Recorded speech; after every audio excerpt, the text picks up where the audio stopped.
the city of steel where the workers unite, Eddie Smith takes the lead in the fight. With a voice so bold and a heart so true, he's building a dream for me and you. Hazeldine with a fire in his soul, breaking down walls to reach the goal. A strategist sharp with a mind like a blade. Together they march unafraid. They rise up high, they light the spark. In the darkest night, they're the brightest star. The Red Brigade with a vision so clear, fighting for the world we hold dear.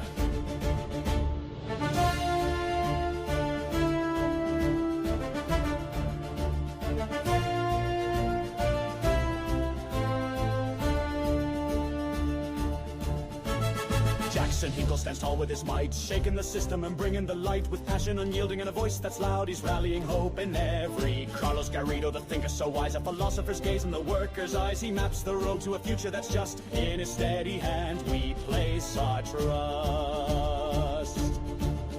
And Noah the carpenter builds with his hands a future of freedom across all the lands. From the hammer's ring to the rising cheer, they're shaping a world without fear.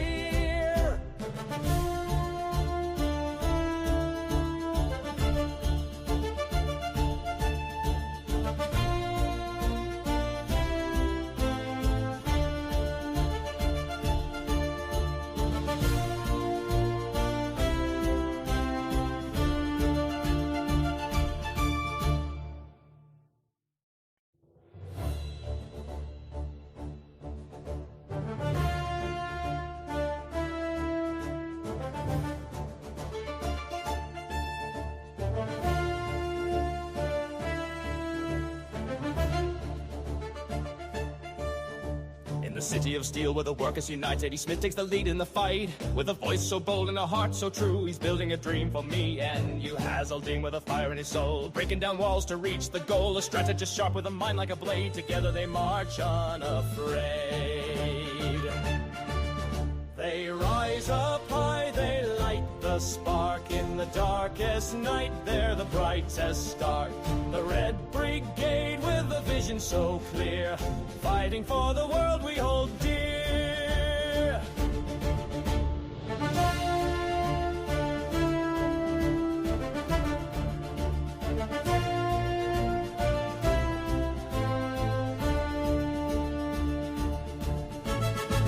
Hinkle stands tall with his might, shaking the system and bringing the light. With passion unyielding and a voice that's loud, he's rallying hope in every. Carlos Garrido, the thinker so wise, a philosopher's gaze in the worker's eyes. He maps the road to a future that's just. In his steady hand we place our trust. And Noah the carpenter builds with his hands a future of freedom across all the lands. From the hammer's ring to the rising cheer, they're shaping a world without fear.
change in the heart you'll find. Dancing through the night with sparks in the dark. Feel the rhythm of Midwestern Mars. Feel the rhythm of Midwestern Mars. Feel the rhythm of Midwestern Mars.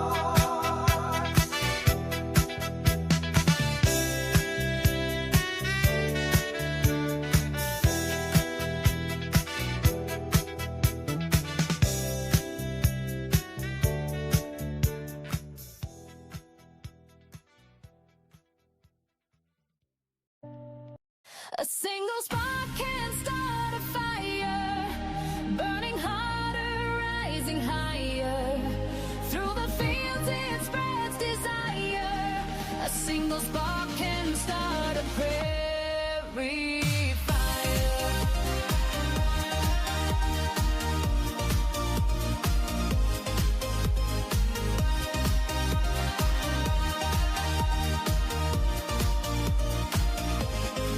It starts so small, you barely see, but it catches quick like destiny. The wind will howl, the embers fly, turn the night into a blazing sky. A single spark can start a fire, burning harder, rising higher. Through the fields it spreads desire. A single spark can start a prairie fire.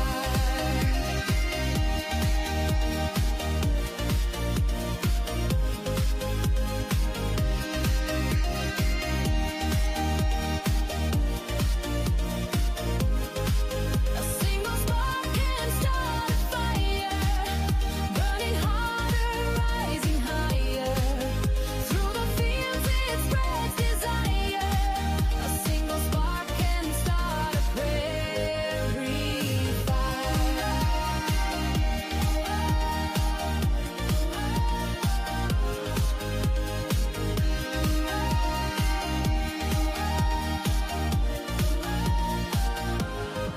The flames they dance to the beat of time.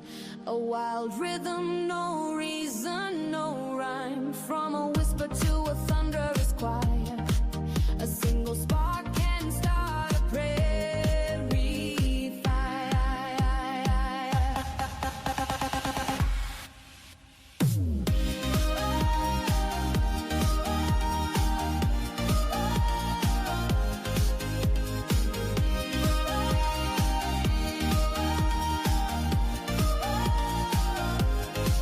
A single spark can start a fire, burning harder, rising higher. Through the fields it spreads desire.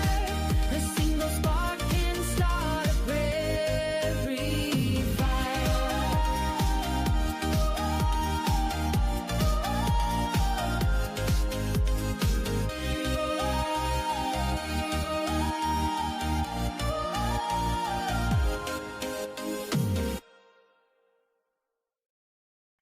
A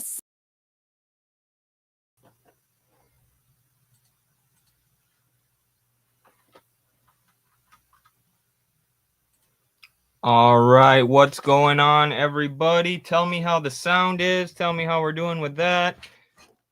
Today, we are doing a communist leaders tier list. It's going to be awesome. It's going to be a little bit clickbaity. I know everybody loves tier lists. This is basically Watch Mojo Midwestern Marx out here. But it should be fun. It'll give us a chance to talk about theory and some more complex questions of Marxism that some of the long-term viewers may have.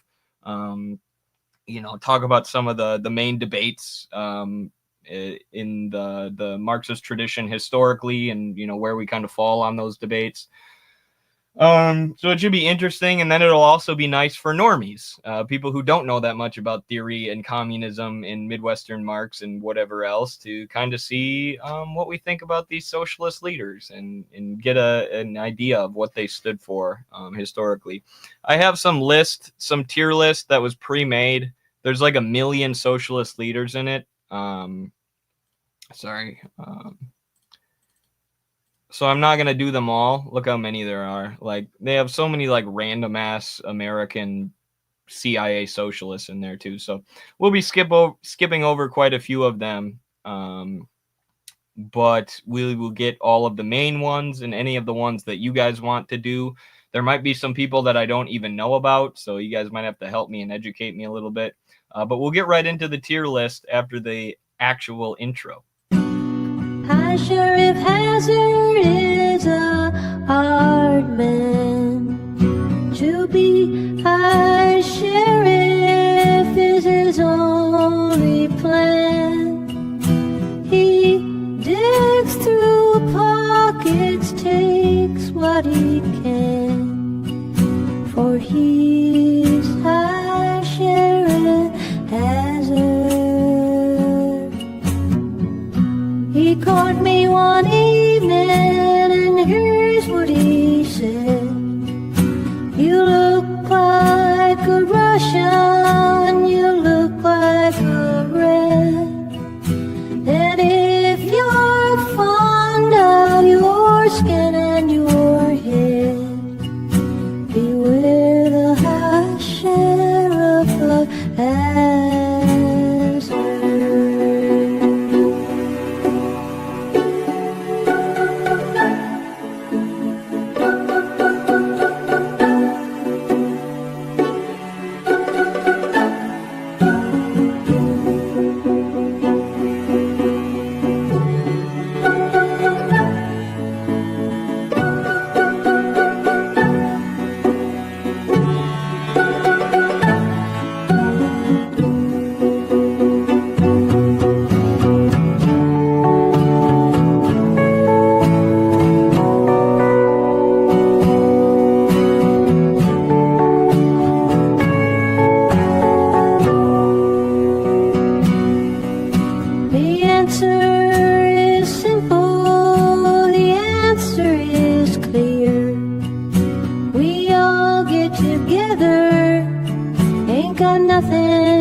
All right. Thank you, Michelle Vincent Corbeau, starting the stream off right with a super chat. Support for Palestine, support for Donbass. Absolutely agree 100%, as does the party. There were reports today that Lugansk, the Lugansk People's Republic, formerly now Russia, has been completely liberated by the Russian forces and the forces of anti-fascist resistance in that region. Like the Lugansk militias, as well as the Donetsk militias, have been doing a lot of the fighting themselves alongside of the Russian military. And they had been, waging this struggle for years before Russia even got involved. So that's great news if it's true. Solidarity with the people of Donetsk and Lugansk and all the people suffering from the fascist U.S. regime change coup in Ukraine in 2014. And just the U.S. backing of fascist forces in Ukraine since the end of World War II. What was the song on the first intro? Yeah, somebody was asking if we've always had that intro song. We haven't. I can't even think of what our old intro song was now. It's been so long, which is crazy that I don't remember that because we had it forever. But no, that's a new one. I picked it out. I really love High Sheriff Hazard by Tom Paxton. It's a very not that well-known, awesome anti-war folk song. Anti-police, pro-labor war song. Not war song. He's got a bunch of anti-Vietnam war songs that are also great. But that one's about High Sheriff Hazard and the role that the police play in the capitalist system. And then it's remixed. So the normal one, or the original version, is a folk song, and that's remixed into something that would sound really cool on our intro. So it's actually probably high time for a change. We could probably mix it up again. We've had that one for a while. But yeah, that's the one we've had for a minute now. So thank you very much, Chima Madu. Appreciate you for the super chat, comrade. I sent a donation through Streamlabs. I don't know if it's actually working or not, LOL. Thank you. Hopefully that is working. I know I set up Streamlabs tips like 2 years ago. If you want to support us financially, the best way to do so is on Patreon. I understand you're probably using Streamlabs because they take less money than YouTube does. But I'm not sure if our Streamlabs is set up. So if you want to support us, Patreon is the best way to do so. They only take 5% and you get a bunch of perks with that, but appreciate you either way, brother. The International, that's what it was. Thank you, Molly. Yes, absolutely.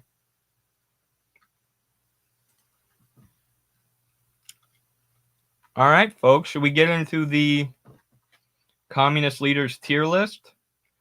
What's your opinion on Obamaism, Bidenism? It's called neoliberalism, and it needs to die. Tier list time. Let's go, baby. It's time. Your time is up. My time is now. You can't see me. My time is now. All right. Well, they started us off pretty basic here. This website doesn't allow me to use my ad blocker, by the way, those bastards. Maybe I can zoom in here a little bit so you guys can see better. It looks kind of bad. Either way, they have like all of the obvious ones here at the beginning, or obvious if you're smart. Obviously, Karl Marx is S tier. Without him, we wouldn't have the science of Marxism, or it would have taken many more years for the science of Marxism to come about. He was a man who fully dedicated himself to being an intellectual weapon on the side of the working class. He wasn't someone who wrote to sound smart or to elevate himself in his career or to elevate himself in bourgeois academia. He was someone who wrote to be understood by the workers. And he said, theory becomes a material force once it's grasped by the workers and once they can use that theory and that understanding of the system that they are operating within in order to advance the class struggle and advance political struggle in their own interests. So basically, at the time, there was all this. I won't go too much into it because obviously I could talk about Marx forever. But at the time, there were all these utopian socialists, these people who recognized the deleterious effects that capitalism had on society and on the working class. And they were saying we need a new system, we need socialism. But they were all utopians, right? They thought that we could bring about some magical system tomorrow that fixes all of the problems within capitalism. But what Marx understood is that modes of production don't change into other modes of production overnight. Historically, modes of production are always shifting and changing into new ones, but it happens through struggle between diametrically opposed economic classes over long periods of time. And this is exacerbated by the development of the means of production, which capitalism develops the means of production very quickly, creating the conditions for the possibility of socialism. So Marx also said, capitalism, we're against it, yes, but it has its place in history. Its role in history is to increase the productive forces so that socialism can be a possibility, to proletarianize most of society so that there's a class which diametrically opposes itself to the ruling class, whose interests are diametrically opposed. So obviously, Marx is S tier. I don't think that needs that much explanation. First time watching a tier list, LOL. Yeah, I don't watch tier lists either. I guess I've watched some MMA tier lists. The only one I've watched, I think, is Hazaldeen's Communist Leaders tier list, which is a great video, by the way. But yeah, whatever. You got to do the memes sometimes. You got to do the trends. Friedrich Engels. Everything I said about Marx, ditto for Engels. The people who say that Marx was this ultra complex thinker and Engels was just this simpleton who couldn't actually understand Marx and who oversimplified Marx, that is hogwash. That is bullshit. That is Western Marxist CIA-funded gobbledygook type stuff. Engels was absolutely essential to Marx. Without Marx, or without Engels, there is no Marx. It was Engels who told Marx to first study political economy. Adam Smith, David Ricardo, the British political economists.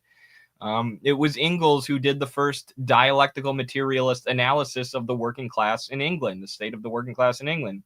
It was Engels who applied Marx's theory to the field of anthropology and to the field of science and chemistry and biology in a way that Marx couldn't because he was busy studying economics. He also studied anthropology, and Engels drew from Marx's notes heavily. And Engels was always clear that Marx was a much greater man than him. That's what he would say. But I think that he sells himself short. I don't think Marx was that much of a greater thinker than Engels. I think they were a team and they played off of each other. Even if Marx was the leader, Engels was essential, not just in funding Marx and keeping him alive, but in the thinking process, the ideas. All right. Vladimir Lenin, the only person in history who understood Marx as well as Engels did. Get your mind out of the gutters when I give you this analogy, but the communists in Burkina Faso used to say that Marxism is the fist and Leninism is the movement of the fist that throws the punch, right? And don't make that dirty, okay? Don't be weird about it. It's a good analogy if you have your mind out of the gutters, if you're not porn-addled, okay? But Lenin was the first person to actually put Marxism into practice in a way that resulted in a dictatorship of the proletariat, a workers' state, a successful revolution that established a successful and long-lasting state that served the interests of the working masses rather than the interests of the bourgeoisie. The first one in history, the largest one in history, one that helped revolutionary movements all across the world and which saw itself as part of this global movement towards communism. It's impossible to overstate how important the October Revolution was to the history of communist struggles and how much we have to learn from Vladimir Lenin. So when it comes not only to theory, but putting that theory into practice, this man was the GOAT, and you need to read him in addition to Marx and Engels. Marx and Engels aren't enough. You need Lenin too. That's how important he is. Another person who you need, maybe not as much as Lenin, but someone who also wrote a lot of theory about putting socialism into practice. Although some people like to say Stalin never wrote any new theory. What do you mean? He was building socialism.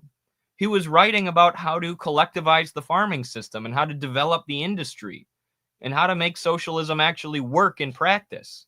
What is that if not theory? Right? Theory is supposed to help us understand the material, the real. So in the process of building the Soviet Union, he was also developing the theory of Marxism. Just look at the inter-party debates in the CPC, the Communist Party of China, in the early years. They were constantly looking at what Stalin did and saying, okay, this is what worked and this is what didn't. Let's take what worked and leave behind what didn't and then adjust it for our own unique material conditions. So he absolutely contributed to Marxist theory and, of course, led the world's first worker state, defeated the Nazis when every Western military analyst thought that Russia was going to get rolled over by Germany, industrialized his country faster than anyone had ever done before. It was at the time before China, the fastest increase in life expectancy that had ever been seen in human history. A true Chad in every way, and someone who helped with the revolution itself, who would rob banks on behalf of the Bolshevik Party. Just a pure Chad. Mao Zedong. So again, they're starting us off with all the best ones. Mao, everything I said about these guys is true of Mao. Actually, everything I said about Lenin and Stalin when it comes to putting Marxism into practice, simplifying Marxism for the masses of his country, and actually adding to the theory of Marxism, especially with his book On Contradiction. My favorite work from Mao is his pamphlet on physical education, which talks about the need to work out and take care of your body. Which is where he famously says, civilize the mind and make savage the body. Which, by the way, my dad has his wrestling team saying that now, by the way. They're all saying, civilize the mind, make savage the body, and they love it. We'll see if they look up where it's actually from. All right, well, they sure threw us for a loop with this one. They went from Marx, Engels, Lenin, Stalin, Mao to Gonzalo. Yikes. I mean, obviously, like, the temptation, the obvious move is to put him in F tier, right? Oh, they boiled babies, the Shining Path, awful, all that stuff is true. Obviously, propaganda exaggerates the crimes of people like the Shining Path or groups like the Shining Path, but they were legitimately, like, trying to shoot peasants and working class people for not agreeing with their theory. Right? Rather than reaching out to the people and guiding their consciousness forward and helping them to develop over time, which is how everybody develops and learns, they were trying to force the peasants into this like ultra left Maoist political line through force, and they committed like massacres and did a bunch of horrible stuff in order to do that. And it hurt the name of socialism and communism in Peru. That being said, if you read, a random Chairman Gonzalo quote, a lot of them are based. The people who he was fighting against in Peru were really, really bad, evil, US-backed imperialist reactionaries. But also, you got to take into account the effect that he's had on the Western left. Like, so many Western leftists run around holding up Gonzalo like he's literally in the S tier with Marx, Engels, Lenin, Stalin, and Mao. Like, he's the sixth head of Marxism, and they're just ultras. So, yeah, we'll put him in E. We'll leave him out of F because of the base things he said. Pavel Linowski, thank you, comrade, for the €6 super chat. Appreciate you, brother. I can't wait to go buy some schnitzels with those euros. I don't know why I said schnitzels. It's a German thing, right? Either way, Ernst Thälmann is one of my German heroes. Absolutely. Ernst Thälmann was super based. You're probably better off studying Ernst Thälmann. This is controversial, but I like Rosa Luxemburg and Karl Liebknecht, but you're probably better off studying Thälmann. Was held in solitary confinement forever by Hitler, was brought out and executed, as a way to intimidate the German people and the German resistance. So absolutely based leader who stood up to fascism in a time of absolute crisis. All right, Khrushchev. Now, what did Khrushchev do that was good? He was not a Western capitalist imperialist. He was better than like JFK, who's probably the best American president that we've had since Lincoln. He's better than any American president, I guess, since Lincoln. That being said, when it comes to socialist leaders, he was awful. The decision to do the secret speech and fabricate all of this bullshit about Stalin because he was in a political battle with Stalin and wanted to consolidate his own power afterwards. I mean, what an opportunistic and slimy move that just fucked socialism and socialists for years to come, especially us in the West, right? Because it was hard for the West to badmouth Stalin before that. He had beaten Hitler, he had revived their economy, he had done all these amazing things. There wasn't all this anti-Stalin, anti-Soviet propaganda during World War II because we were on the same side, more or less. But then Khrushchev comes out with this secret speech and says, well, actually, Stalin's the worst dictator ever. And we know now, since the Soviet archives have been opened up, that a lot of these claims he made about Stalin, there's absolutely no evidence for. But he gave a total gift to the Western propagandists. Look, socialism is evil. Their own leaders say it's evil. Their own leaders hate each other. Khrushchev said Stalin was an evil dictator and that socialism wasn't working because he was just eating all the food and killing everybody for his own purposes. So what a disgusting move. The Chinese call this national historical nihilism. The secret speech was a big part of the Sino-Soviet split. And they've dubbed this national historical nihilism, and they consider it to be a huge mistake. Shitting on your country's history and shitting on the progress that your country has made in the past through struggle, and shitting on your country's heroes because they were flawed human beings like any human being. The Chinese absolutely reject that. And it's one of the things that we've been working to reject in America, where you have a lot of this, flag burning and America is evil, stolen land, needs to be balkanized and destroyed. This is not the Marxist-Leninist position. This is national historical nihilism. And Khrushchev was like the progenitor of that. So, E. Brezhnev. I think Brezhnev was better. I don't know that much about this era of the USSR. When was he actually in power? I know a lot more about China and other socialist experiments than I do actually about the Soviet Union outside of the revolutionary era. But I'm pretty sure this era of Soviet history, like there was a ton of damage that had already been done by Khrushchev. I think a lot of the Soviets' issues that led to the collapse were those seeds were sowed under Khrushchev, and Brezhnev was trying to recover from that. But it was a very prosperous era for the Soviet Union. People lived quite well. He had the industrialization that had already been laid by Stalin, so they didn't have to work super hard to industrialize, and they didn't have the Nazis breathing down their throats. So they were able to achieve a lot of prosperity. This was the point in the Soviet Union where people were eating more calories than Americans, but more healthy food, where everybody had like a condo and tons of vacation time. Universal daycare, universal healthcare, universal housing, all these things were achieved. So I don't have that negative of a view of him. I'm sure mistakes were made, but we'll put him in C. Brezhnev D tier. I mean, I'm sure you guys know more about him and the bad things that he did, the mistakes that he made. But wasn't he also the leader during the Soviet invasion of Afghanistan, which was based and would have saved Afghanistan if they were successful? I don't know. S tier eyebrows. Failed to till the soil. He just needed Lysenko as an advisor. Gorb. This is not a communist. This man is not a communist. This man is ranked like second in Watch Mojo's top 10 communist leaders. He is a capitalist. He brought capitalism back to the USSR. He did a commercial inside of a Pizza Hut where he was shoving pizza down his fat face to sell consumerism and capitalism to the Soviet people before he sent millions of them into extreme poverty and caused over 1 million people to die because all their socialist protections went away and they were faced with the rugged realities of capitalism, which was instituted on them through force and through Western interventionism and Western pillaging of Russian resources. This is the guy who auctioned off Russia's state-owned enterprises for pennies. Russia's nationalized, worker-owned enterprises were auctioned off for pennies to American shareholders. That is not communism. That's not socialism. That is capitalism. And Gorbachev is a capitalist and a traitor to his own country. And that's why he had like an 11% approval rating when he left.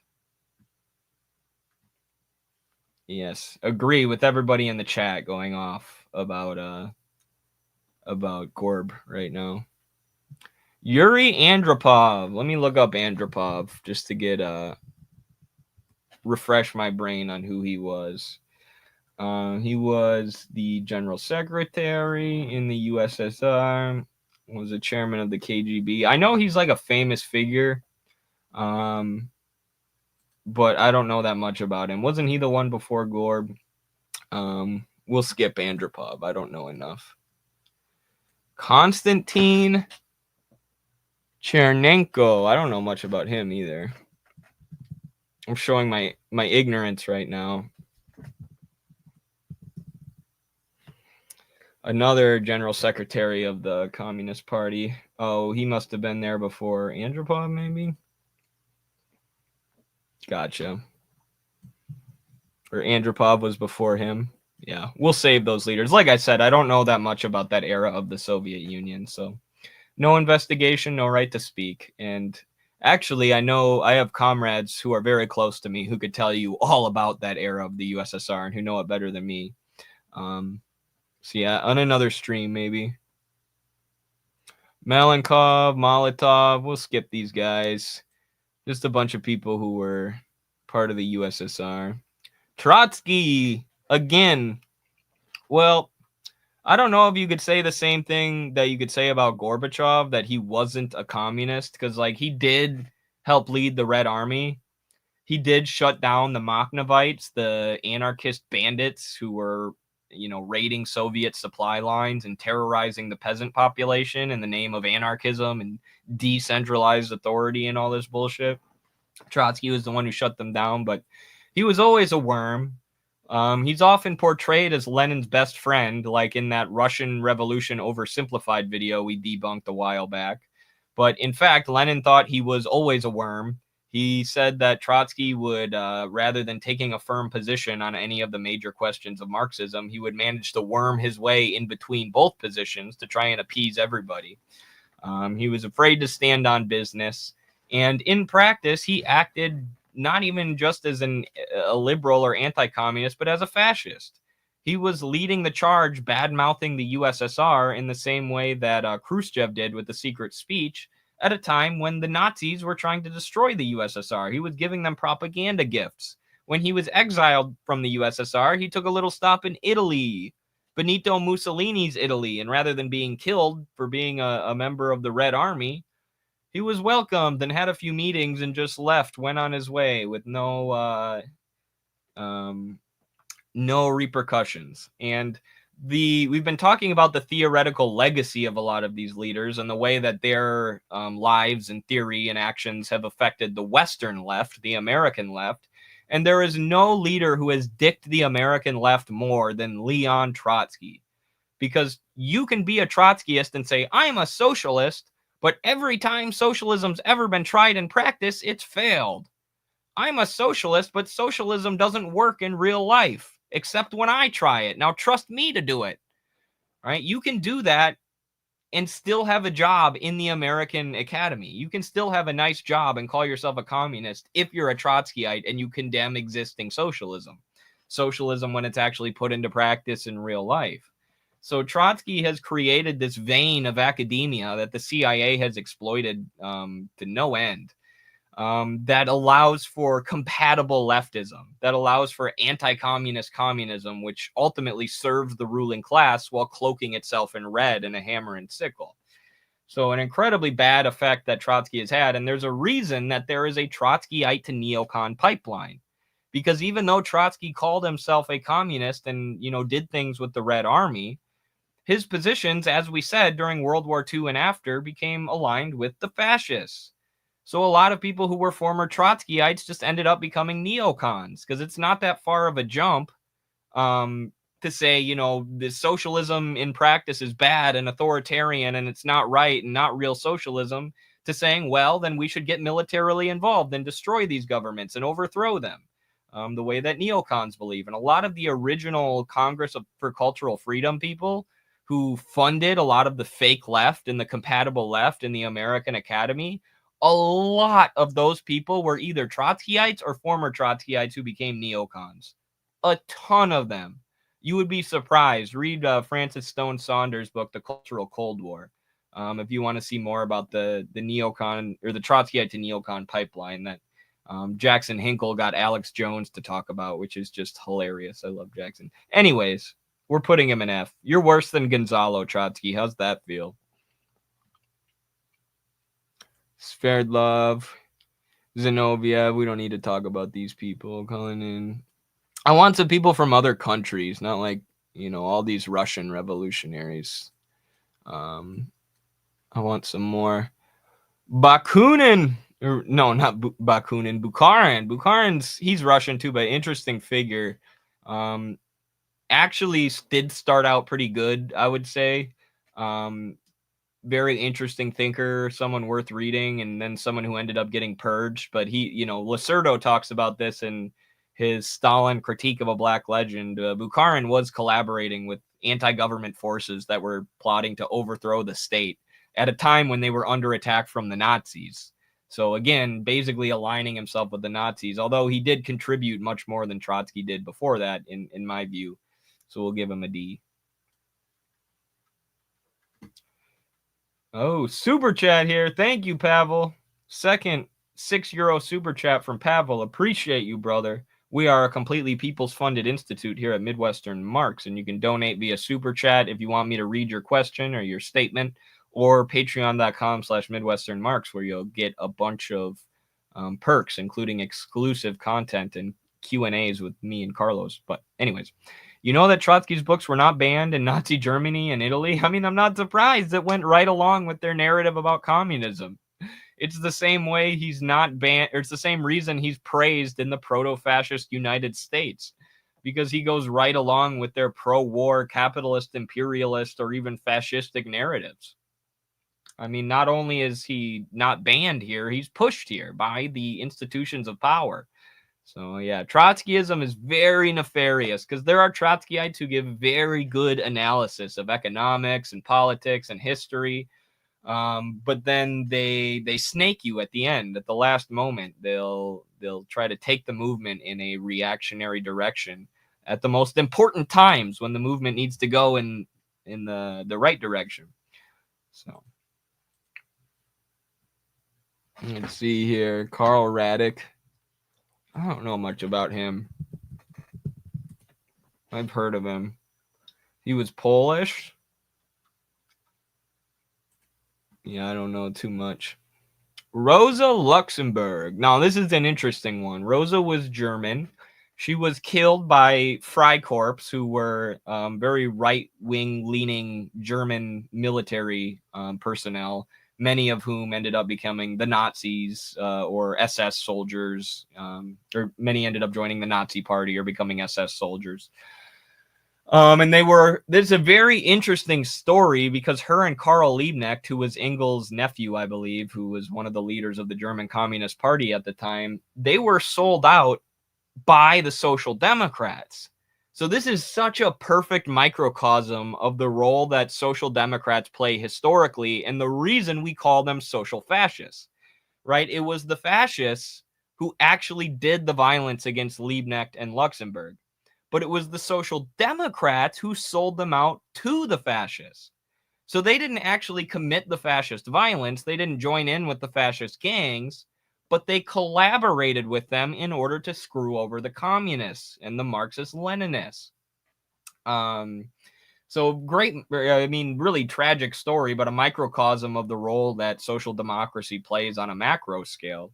As far as Luxemburg's theory, the accumulation of capital is interesting. I don't know if I necessarily agree with her conclusions in that book or her reasons for writing that book, but it's an interesting book reading about how capital accumulates. And she makes a slight critique of Marx or an analysis of Marx and how he says that capital accumulates.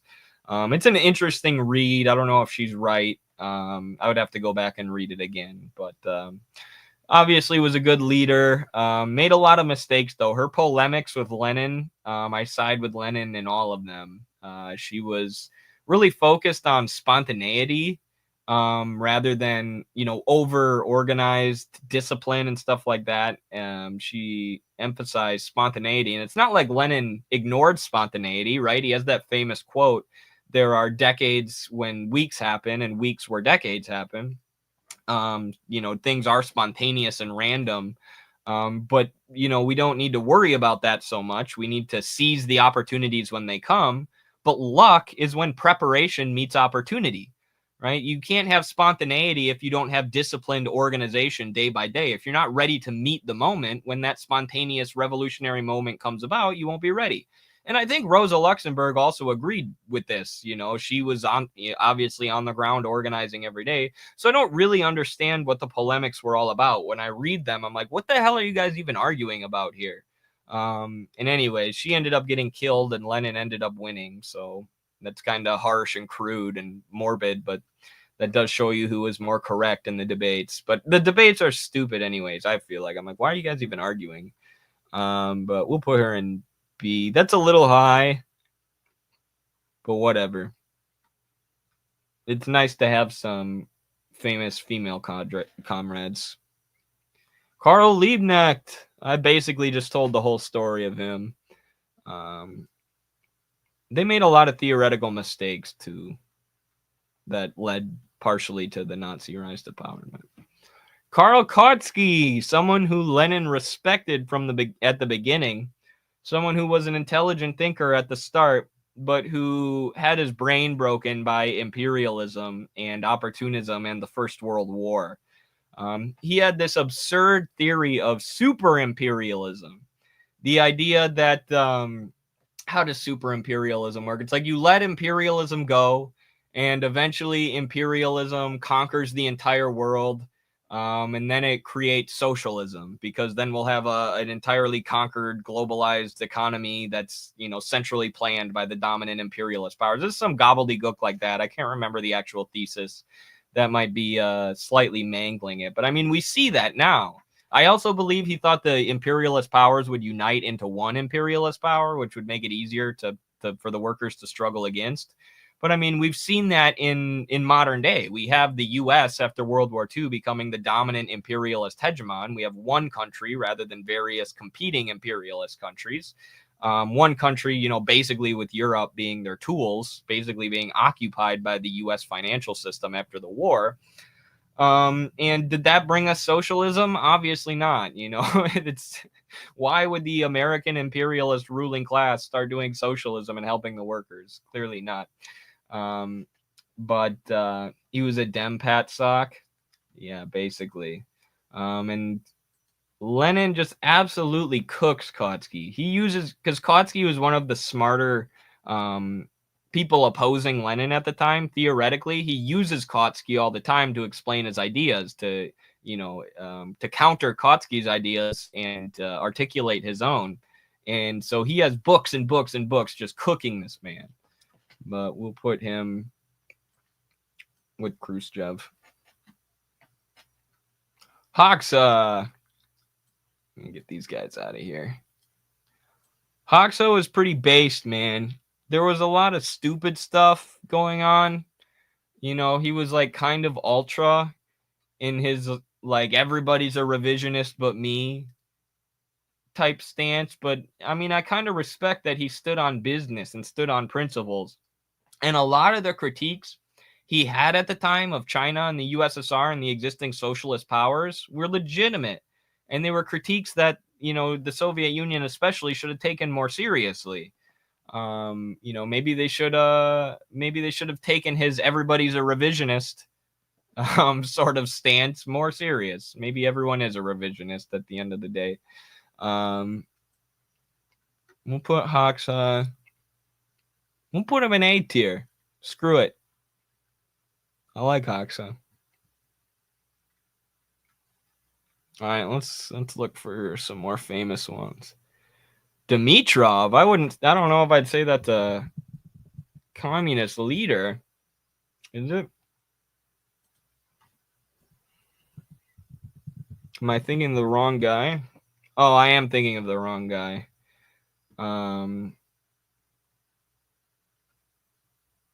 He was the actual leader of the party in the People's Republic of Bulgaria.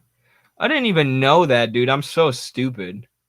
I just always hear Carlos and Noah talk about Dimitrov's theory. I didn't even know he was like a politician and leader. I'm so stupid.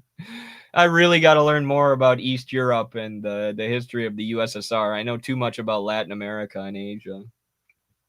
So I don't know much about what he did as a leader, but pretty based guy. Wholeheartedly agree with Hoxha. Based. Hoxha build bunker and not allow McDonald. He bad guy. Yeah, that's about what the criticisms of Hoxha amount to a lot of the time.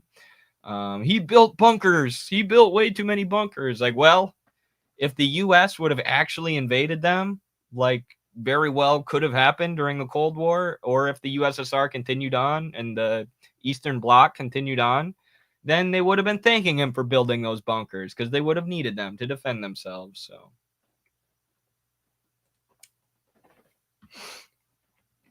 All right, let's see here. Maxim Gorky. We'll skip him for now. We'll avoid any controversy for now. Kim Il-sung. Kim Il-sung goes up here. Kim Il-sung is one of the most base leaders of all time. Everything I said about these guys who put socialism into practice, Lenin, Stalin, Mao, is true of Kim Il-sung. There were entire regiments during the Korean War that the South Koreans, and the U.S. had that were tasked with hunting down Kim Il-sung because he was such a successful warrior, strategist, theorist, and organizer, educator, recruiter. He was amazing at everything. There's a reason why the Kim family, is still so revered and at the head of the party today, because of his skill and his aptitude and what he did for the country and his kids too. But especially him, because he actually fought in the Korean War and emerged as this natural leader of his people.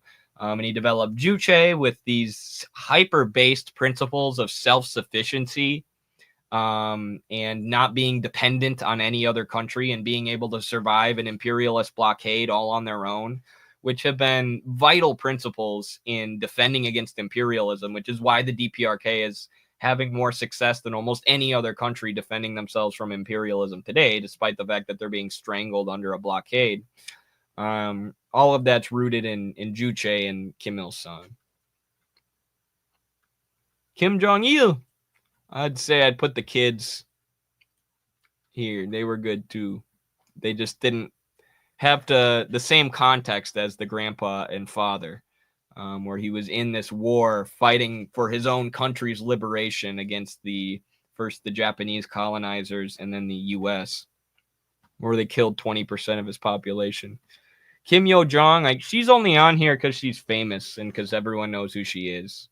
But she's not like in a position that's as powerful as the others. Zhao Enlai was based as hell. Everything Zhao Enlai ever said, all his quotes are super based. He was the one who was having that conversation with Khrushchev. He's also very handsome, by the way, just saying. But he was the one who was having that conversation with Khrushchev, where Khrushchev said, the problem is that I am from the working class and you are from the managerial class or professional class or whatever, the higher classes.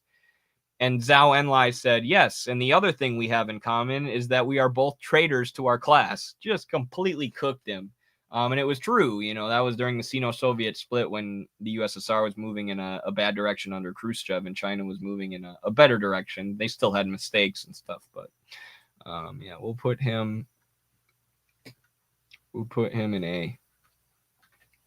I can't justify moving him down to B. All right. Ho Chi Minh. S. I know that Haas, I think, put Ho Chi Minh in A or B because there are so many Western leftists who claim to be Marxist-Leninists but are actually just liberals who support Ho Chi Minh because Vietnam is a small country and the Vietnam War is this inspiring David versus Goliath story. So they identify with Vietnam, even though they're libs and they don't support socialism when it actually has power and is actually able to crush the bourgeoisie, and they misrepresent what Ho Chi Minh stood for. The same kind of people who have Thomas Sankara with like a pride flag in their bios. Those are the kind of people who hype up Ho Chi Minh. That being said, I will not allow those people to taint my view of Ho Chi Minh. Ho Chi Minh is one of the most based leaders of all time. Brilliant theorist. Somebody who was greatly inspired by the Enlightenment, by France, by the United States, who read the U.S. Declaration of Independence and said, when Vietnam was fighting their war against the Japanese and French colonizers, he requested that the U.S. come help them. Because he says, in your Constitution, it says that you stand for freedom and people fighting for their freedom against colonial domination, like you did against the British. And of course, the U.S. didn't do that. They invaded Vietnam in one of the most horrific and brutal and senseless wars of all time before getting their asses beat by a bunch of dudes with bamboo sticks running around in the woods. A bunch of based, intelligent communists running around in the woods with bamboo, I should say. But yeah, he was just a brilliant guy, and I will not allow liberal leftists to taint my view of Ho Chi Minh. And same with Stalin. He was actually building socialism in a rural, jungle sort of country. A unique conditions that are different conditions than where socialism had been built previously. Their beef with the Chinese is stupid, but that's not rooted in Ho Chi Minh. It's rooted in other stuff. And the way that they collaborate with their brothers in Laos is also super based. And Laos is a very underrated socialist project. I bet they don't have any Laotian leaders on this list here. They should have Khai Son Pham though. Uh-oh, folks. No doubt. Let's go, baby. We're so back. Baby. No more glasses wearers, baby. Take the glasses off. Pol Pot's here. I'm not actually going to rank Pol Pot because there's I'm pretty sure Henry Kissinger and the U.S. bombed all of the books and the records from Cambodia at the time. So we really can't know what was going on. We know that they were, real hard on the intellectual class. Is this Jay Sakai? Oh my God. Notice how they don't even have Jay Sakai's picture. Also, how is this a communist leader? He's not a leader of anything except bullshit. He's a leader of the CIA left in modern day. They don't even have his face because he never showed his face, which is like a textbook, that's something that the CIA does. They fund these writers who come out of nowhere, like Joan Peters, who wrote From Time Immemorial, the book about how Palestine was empty before the Zionists got there. There was nobody there, which has been widely debunked. You know, she just came out of nowhere and wrote this book, and a lot of people are like, she's probably a CIA asset, right? Jay Sakai, we don't even have his face. He never had to come out and defend his ridiculous ideas or explain them further because he's this anonymous guy. Freaking CIA invented character. He probably doesn't even exist. Settlers is an idiotic book. It tries to replace class struggle with racial struggle, which is inherently anti-Marxist, completely distorts the essence of Marxism, the very core of Marxism, and it lends itself to some of the most damaging and harmful trends on the American left. The trends of culture war obsession and hyper-focus on identity politics above class. These are what are pushed by settlers. Nihilism, right? A belief that we can't have revolution in America because our country's just too evil. Even though Marx said that revolution would be global and the proletariat of every country, including America, needs to fight back against its ruling class. Even though Marx said that America's too evil, he didn't understand how evil and morally wrong America was. Our proletariat is a bunch of mean racists, and we should actually have racial warfare. Indigenous and black people and other racial minorities should unite and fight against the whites. That's the core thesis of Settlers, and it's garbage, and it's had a horrible effect on the American left, and I am almost positive that the CIA cooked that shit up, and Jay Sakai's not even real. And so anyways, James Connolly. Man, this is a tough one, guys. This is a tough one. I feel like I can't put him in A, right? Because he wasn't like a hardcore Marxist-Leninist. So I'll put him in, I mean, I can't put him in S, but I will put him in A above B because I'm Irish. And James Connolly has one of the coolest deaths in socialist history. His death helped inspire the uprising that actually got Ireland their independence after the Easter Uprising, where he was killed, and they tied him to a chair, even though because he couldn't stand up, and then made him face the firing squad in the chair. And he was so beloved, and this was so inspiring, and it was such a horrible example of British brutality, colonial brutality, that it inspired the people to rise up and ultimately gain their independence like as little as a few days later. Their, de facto or their de jure independence, not necessarily de facto independence or whatever. I might be getting that mixed up. But either way, he also has this hyper-based quote. I haven't been able to find it in like years, but he has some quote that's like, the battle to control politics is a reflection of the battle to control industry, which is so true and such a based quote and so important for Marxists today to think about. The political battle is ultimately a reflection of the economic battle, the battle to control the proletariat. This is why every politician has to pander to the working class constantly, and why they do union busting or pandering and bribing off the unions to try and control the industrial proletariat. So very base quote. Love James Connolly. Heroic man. Eric Honecker. I don't know enough about Honecker to rate him. Maurice Bishop. What was he? He was like some small little country. Was he the New Jewel movement? Was that what it was called? And it was in Grenada. Yeah, he was based. It was a Marxist-Leninist party. Super based, actually. I can't remember how things ended for them. But yeah, shout out to him. We'll rank him. We'll put him in B. I'm being kind of generous here with my rankings. I wonder if I should do this. I wonder if I should move all these guys down to F. And then move Bukharin to E. Move these two to D. Move Rosa to C. And then move like these guys to B.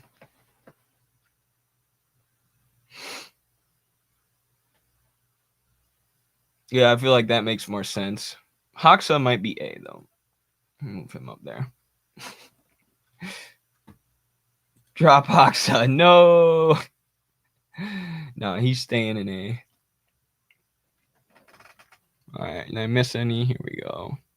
Allende, very interesting one. We'll put Allende in C. I think that's a perfect spot for him. Brilliant man, honorable man, inspiring man. Was basically had the elections rigged by the U.S. 2 election cycles in a row before he finally won. Had a lot of brilliant ideas about socialism, did everything completely democratically and without violence. I believe he was a doctor. They started Project Cybersyn, which was a very, very forward-thinking project to centrally plan the economy with computers rather than pen and paper. To have this computer technology that could do it much faster and more efficiently, and make socialism even more efficient as compared to capitalism. And really moving forward the construction of socialism in that sense. However, the reason he's in C, which will be obvious to people who have been watching this channel for a long time, I'm sure a lot of you know this already, Fidel Castro warned him before he was killed by the US-backed fascist Augusto Pinochet. He warned him and said, Salvador Allende, there are too many right-wing fascist extremists in your country, too many violent members of the military who are going to be bribed by the U.S. to kill you, to overthrow you in a violent coup. The U.S. couldn't beat you by rigging the elections. You were too popular. So now they're going to starve you with sanctions. And Richard Nixon famously said, make the economy scream after Allende was elected. And they're going to dump money and guns into these right-wingers who are willing to murder you for power.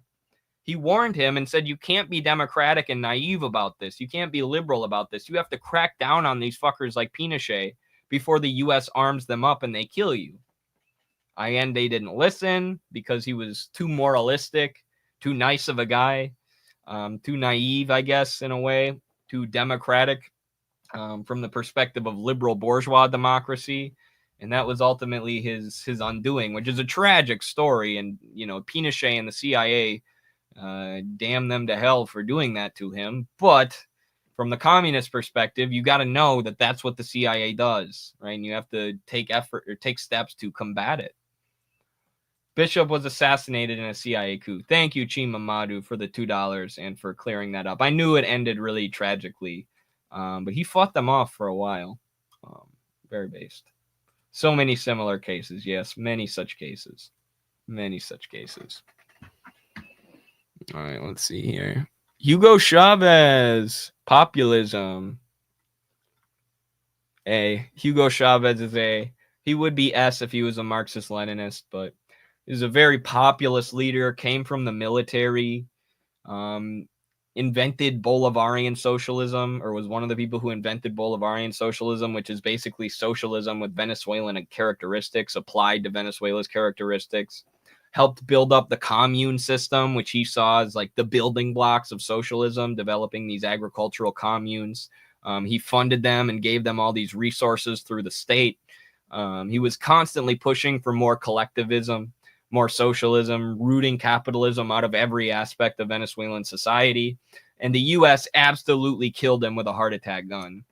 One of the nurses who was working with Chavez was supposed to be investigated by the Venezuelan government for, possibly poisoning him.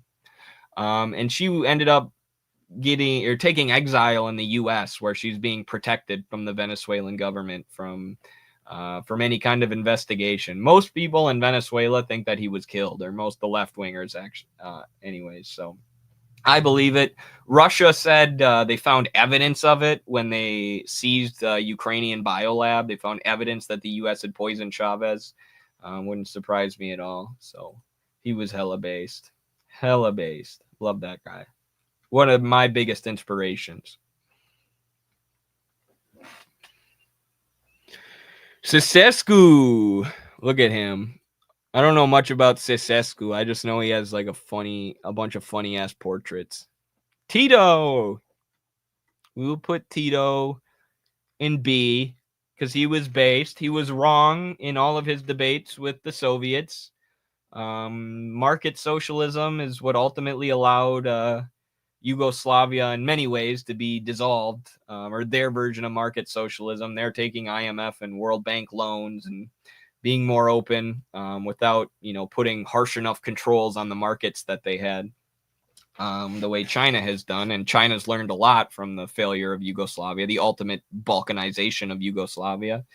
But, there's a saying today in Yugoslavia that if Tito was still around, this would work. If like a light bulb isn't working or the electricity isn't working, they say if Tito was still around, this would work because things just ran more efficiently because they had socialism. And their market socialist firms were actually competing with the U.S. firms on global markets, which is largely why the U.S. launched the bombing campaign of Serbia, which maintained a lot of the Yugoslavian socialist aspects of their economy.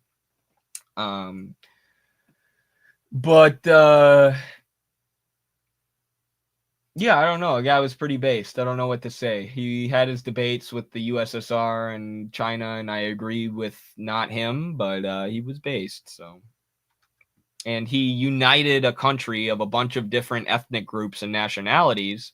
And eventually, the U.S. was able to sow racial and nationalistic hatred among those groups and get them to fight each other and tear the country apart. So the fact that he was able to unite all those groups, the Albanians and the Bosnians and the Serbs, under one flag, under one state, under one collective society, is honorable in and of itself.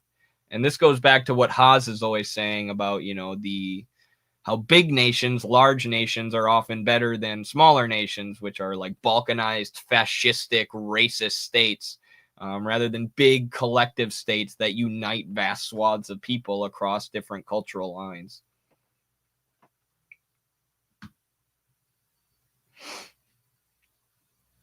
The way that unraveled was absolutely terrifying. Absolutely. Yeah, it was. And people like Slavoj Žižek and Vauš are still out here supporting it. They support the NATO bombing of Yugoslavia. And they call themselves leftists. Slavoj Žižek's one of the most influential communists in America. And he supports that shit. Craziness, the situation that we inherited, you guys. Craziness, the situation that people our age inherited in the American left, where we got these well-respected philosophers supporting NATO bombing of a socialist republic. Gosh, we had a lot of work to do when we first joined the left, I tell you what. Still got a lot of work to do. Fidel, you guys want me to piss Carlos off? Hey, Carlos, this is for you. Fidel, A tier. Che Guevara, S tier. And in the future, when people are doing communist leader tier lists like 100 years from now, they'll have Carlos in the A tier and me in the S tier. Because everybody loves the rugged adventurer communist like Che. More than the statesman like Fidel. I'm just kidding. Fidel was so based. Such an amazing human being. Dodged so many assassination attempts. Was so pragmatic and practical. Called himself a Cuban nationalist during the revolution, but after the revolution said I've been a Marxist-Leninist my entire life. Never faltered with that. Held Cuba together in the 1990s during the special period when the Soviet Union collapsed and was no longer buying their sugar. Somehow held Cuba together through that situation. To this day, I don't know how he was able to do that. It's truly an amazing feat of political organizing. And the more I talk about it, the more he's got to go in A tier. The guy's based as hell. And he fought in the revolution, led the revolution as an actual military leader on the ground doing guerrilla war. So absolute hero. And of course, he vastly increased the standard of life in Cuba, taught everyone to read, built all these new hospitals and homes and schools. So a hero. Che Guevara is my own personal hero. He's my favorite. If I had to rank these ones in S tier, Che would be number one for me in terms of who inspires me the most and how I live my day-to-day life, and who not to say that I'm Che, but who I see the most of myself in and who I relate to the most on a personal level. It's Che far and away. His dedication to sports, even though he had asthma as a kid, reminds me of my own dedication to wrestling, even though I had Lyme disease as a kid, which now we know was a U.S. bioweapon. So I'm a U.S. bioweapons victim, just like Hugo Chavez, I guess. But anyways, his the fact that he was led to communism by a desire to help people. He was basically traveling around, helping people as a doctor before he realized that systemic change was the only thing that could actually improve people's material conditions on a mass scale. He couldn't do it as an individual himself. Collective change was needed. I relate to how he thought the U.S. empire was run by a bunch of evil wizards for a while. And then he studied Marxism and realized that the U.S. empire is a capitalist empire, and the imperialism that we see in the modern era is rooted in the system.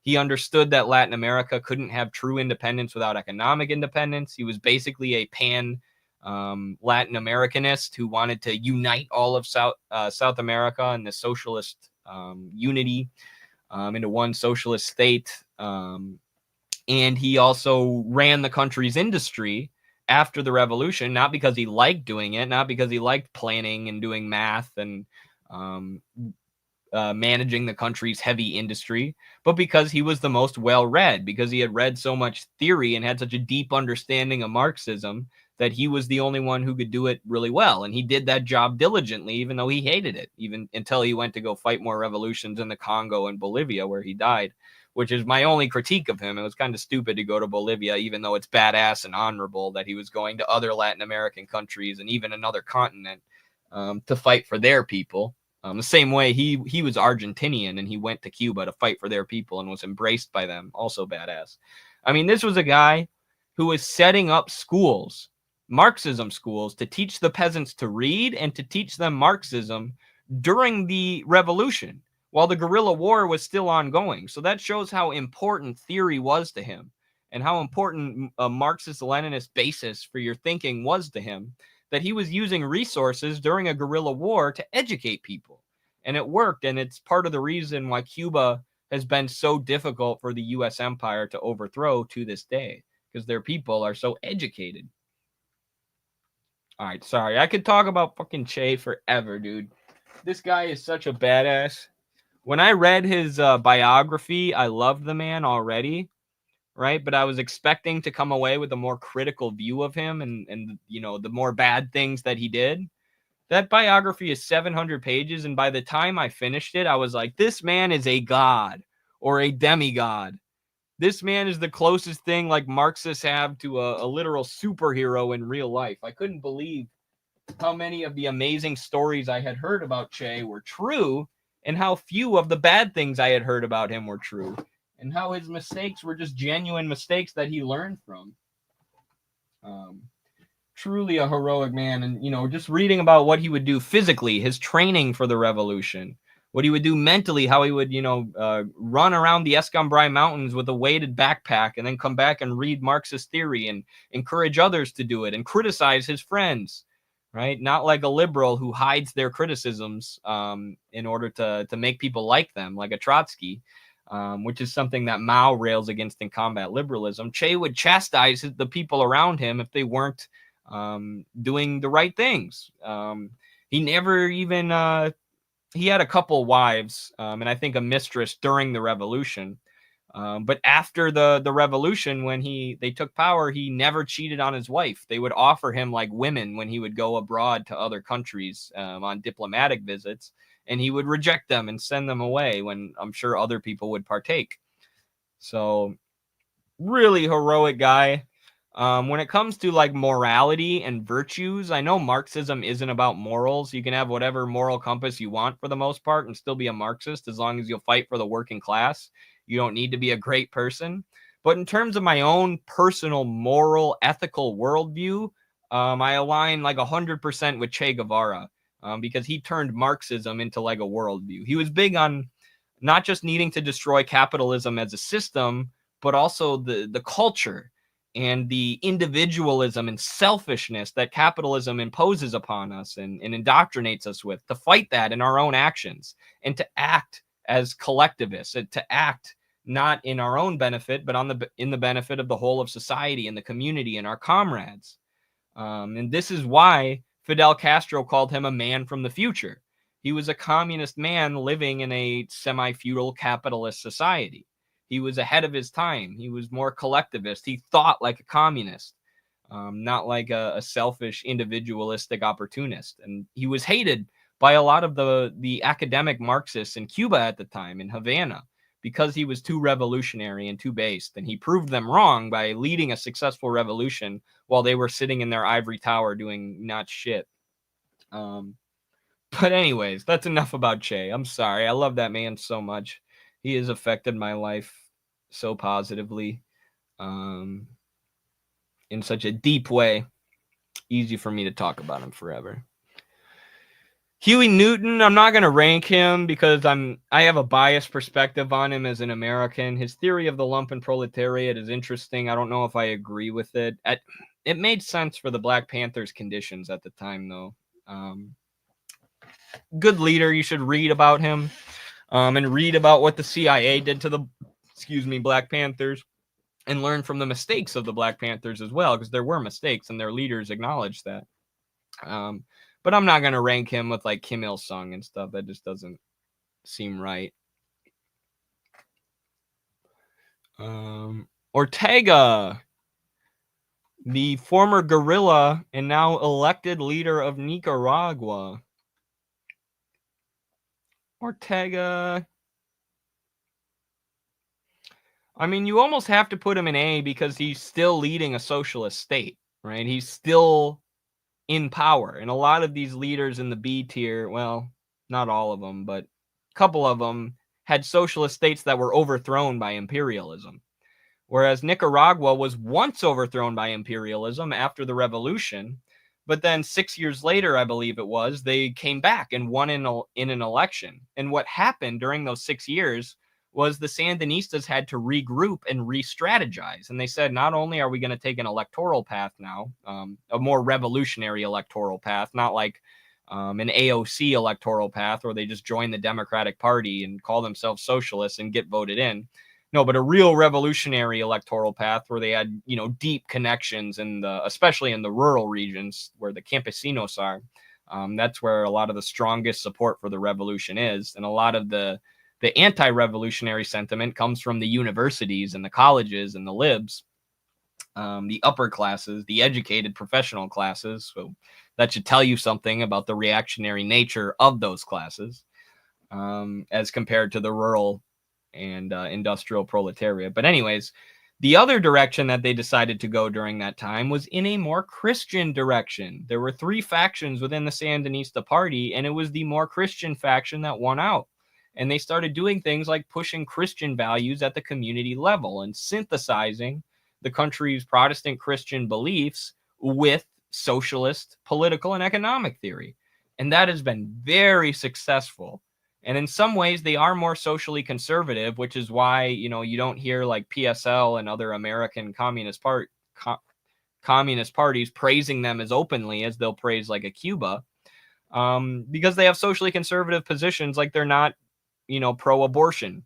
They're mostly against, stuff like that and things that a lot of Americans would consider culturally progressive, although you can argue whether they are or they aren't.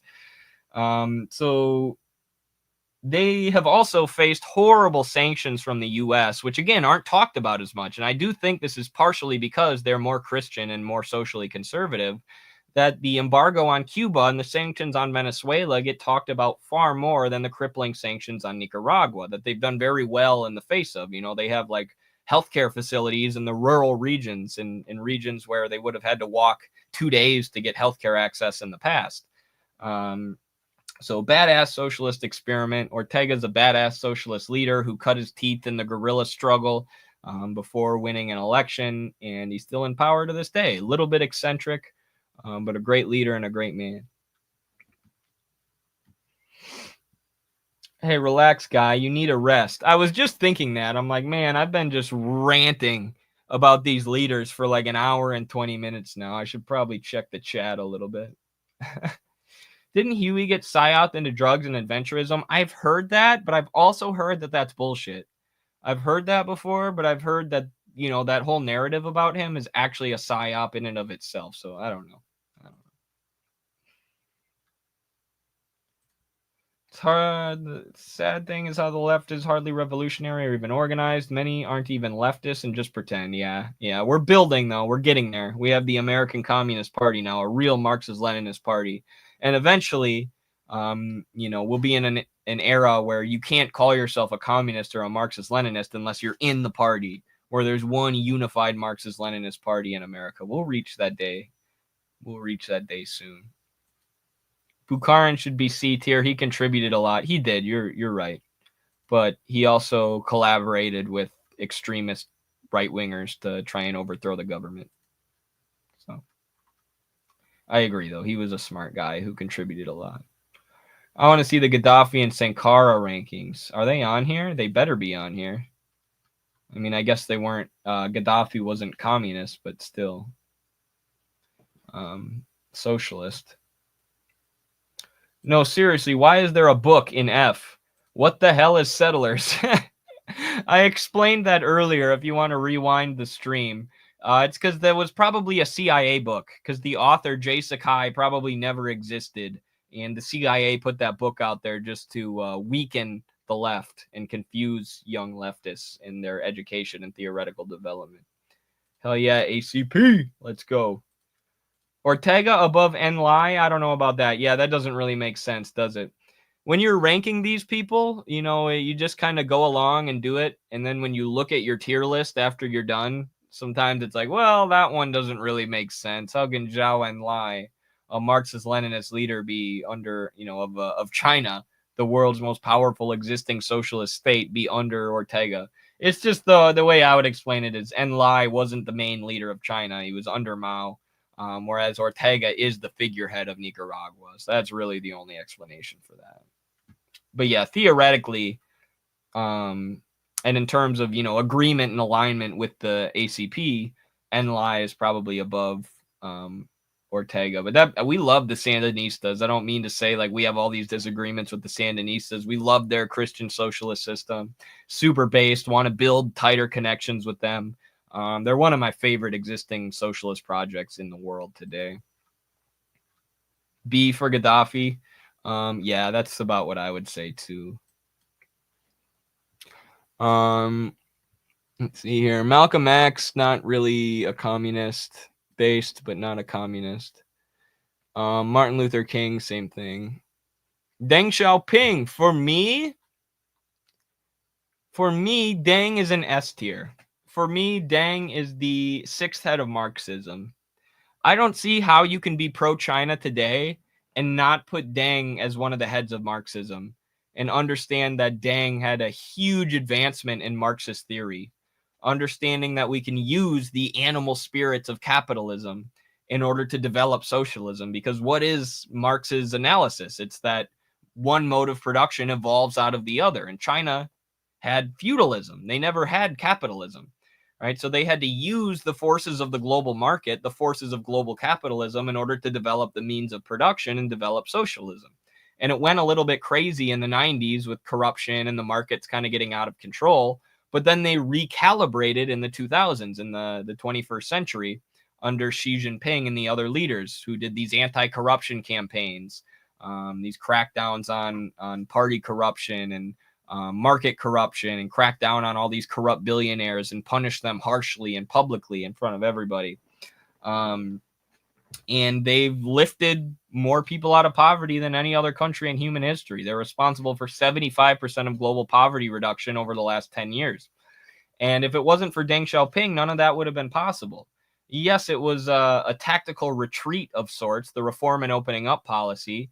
It was something that China had to do because they were under the boot of imperialism and they saw themselves on the path to collapse like the USSR. But it was a genius move ultimately that worked. And the only way that he could have come up with this strategy or theory is by deeply understanding Marxism. Not understanding Marxism as just this stagnant thing where we need to institute socialism and it needs to look like this. But no, understanding that socialism is something that in many ways develops on its own, not without guidance and without the guidance of the Communist Party. But socialism does evolve out of capitalism. Capitalism creates the conditions for the possibility of socialism. And so the animal spirits and the markets of global capitalism can be harnessed by the party and used to develop socialism. It was only through a deep understanding of Marxism, Leninism that he could come to those conclusions. So he's up there for me. Deng set the standard for reforming communist practice. Yeah, that's a good way to put it.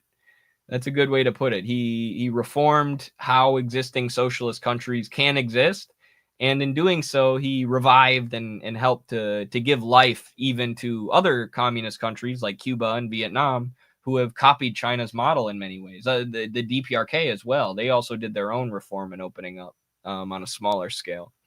So, oh, they do have Kaesong Pham Vane. Let's go. The Laotians getting some praise. He's definitely A, probably over here. Well, without this guy and without the Laos communists, the Vietnam War would not have been winnable by this guy and the Vietnamese communists. The Ho Chi Minh Trail ran through Laos. Laos is a Marxist-Leninist country to this day, very agrarian country. They have all these like isolated rice fields, so they've implemented a lot of new education and healthcare, and they have industrialized, but they're still a very agrarian country, and they have a very unique Laotian style system. They're not this giant, and not, Vietnam's not giant, but Vietnam has big cities, right? They're industrialized, and even before the revolution, that was the case. Very urban, lots of urban centers in Vietnam. Laos is not like that. They have very few urban centers, mostly just rice farmers.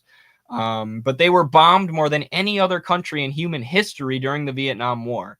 And this never gets talked about. It never gets talked about. They never say that it was a war against Indochina, or at the time French Indochina, which it was, against Cambodia and Laos and Vietnam. And they never mentioned that Laos was essential to the struggle. Like I said, the Ho Chi Minh Trail ran through Laos. Without Laos, there would have been no winning the Vietnam War. Without Laos going in a Marxist-Leninist direction, that would have never happened. And obviously, they were guided every step of the way by the much larger Communist Party of Vietnam. But still, they had their own revolution. Their own people moved towards communism, their own version of communism, their own unique form of Marxism-Leninism applied to their own unique conditions, and they've maintained that system to this day, even through the fall of the USSR, one of their main trade partners. And if you read what this guy wrote about Laos's conditions at the time, the theory and practice that he wrote about in relation to Laos, it's very interesting stuff. So I'm probably one of the only people in the world who knows Kaesong Pham Vane outside of South Asia, but he's awesome. Thank you, Scorpion Sag, for the $10 super chat. Appreciate you, brother. That's huge. Thank you so much to you and all the other super chatters today. If you like Che, I bet you would like Vo Nguyen Yap. I liked his biography, Victory at Any Cost, by Cecil Curry. All right, I'll look it up. I got to write that down, though.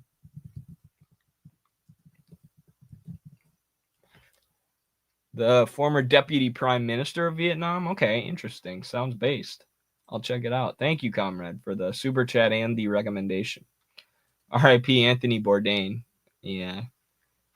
Shout out to Henry Kissinger. Pa, pa. Where are we at here? Jiang Zemin, we can skip him. Krupskaya, we could. Krupskaya was based. We'll rank her. Put her in C. Angela Davis turned the CPUSA liberal. I'm not even going to rank her. Again, it feels wrong even putting her in the same list as a lot of these guys. And she was heroic, back in the day, going to court, standing up against the racist, capitalist, legal system at the time and winning. But her role within the CPUSA was really devastating and harmful.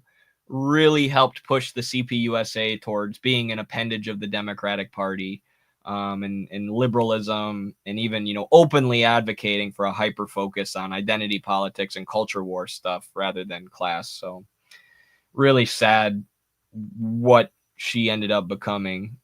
But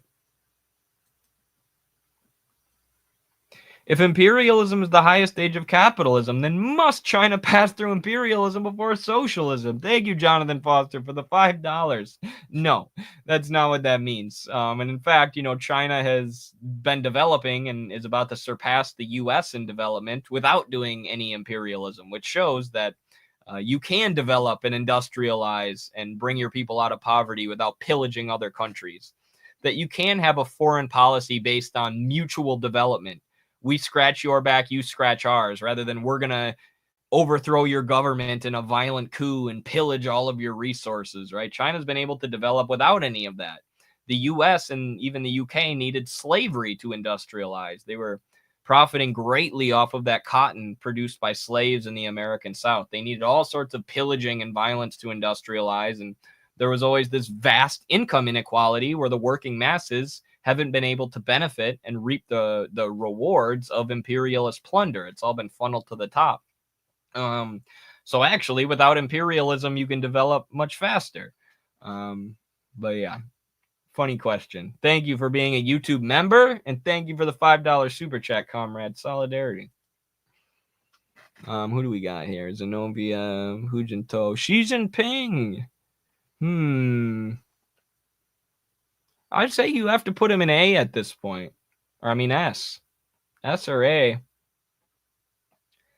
I mean, the anti-corruption campaigns, the poverty alleviation efforts, deepening these things has really recalibrated China after the Deng era, away from the problems that came that Deng predicted. Deng predicted that using capitalist markets would lead to corruption and more petty bourgeois ideology and more consumerism in China, and the negative things that come with that as well.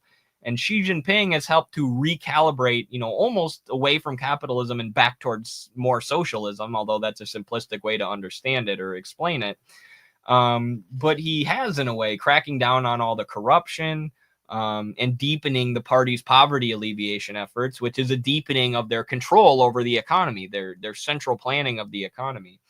He's also taken China forward in their battle against imperialism, their economic battle against imperialism that has not yet become a military battle, but could eventually. So yeah, I put him in S at this point. Jenny gets it. Let's go. Thank you, Chima Madu. Another $2 super chat. Appreciate you for the consistent donations, comrade. Most Americans know Laos through King of the Hill. Is there a King of the Hill episode about Laos?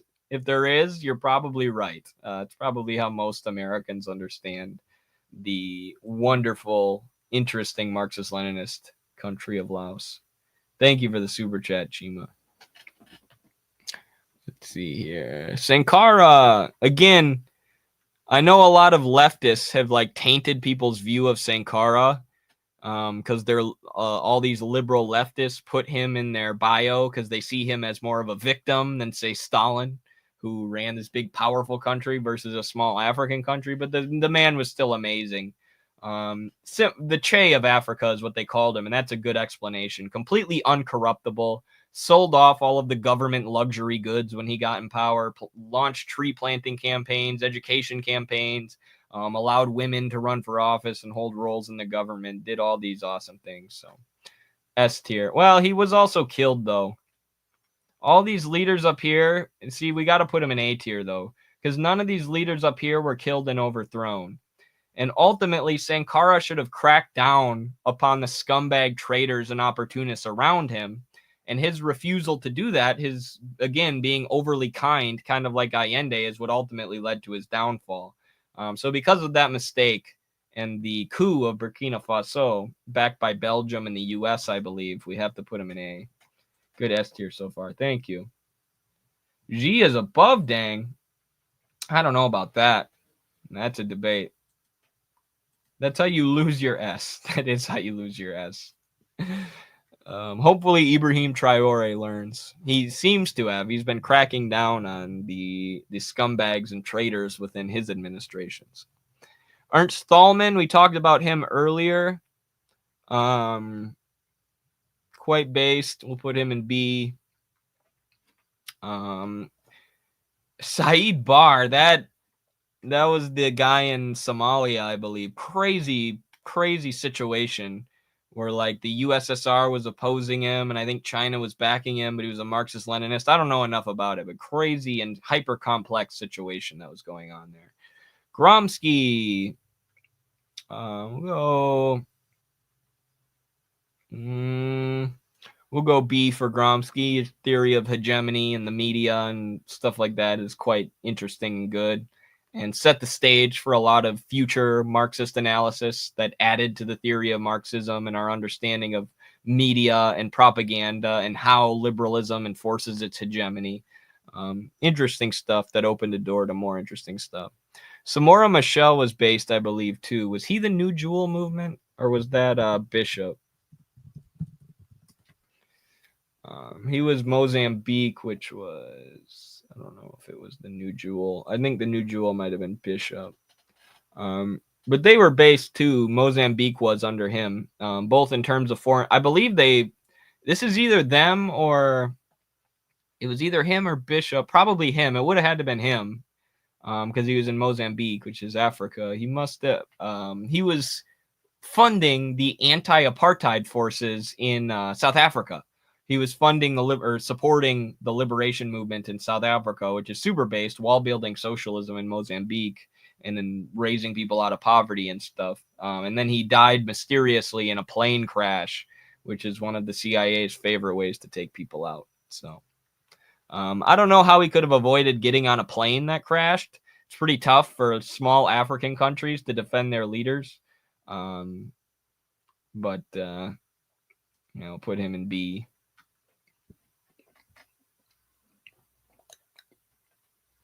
George Habash, famous Palestinian Marxist-Leninist, I believe one of the founders of the PFLP, or one of its earliest leaders, the Popular Front for the Liberation of Palestine, the Marxist-Leninist resistance group, along with the DFLP, which is the Marxist-Leninist Maoist resistance group.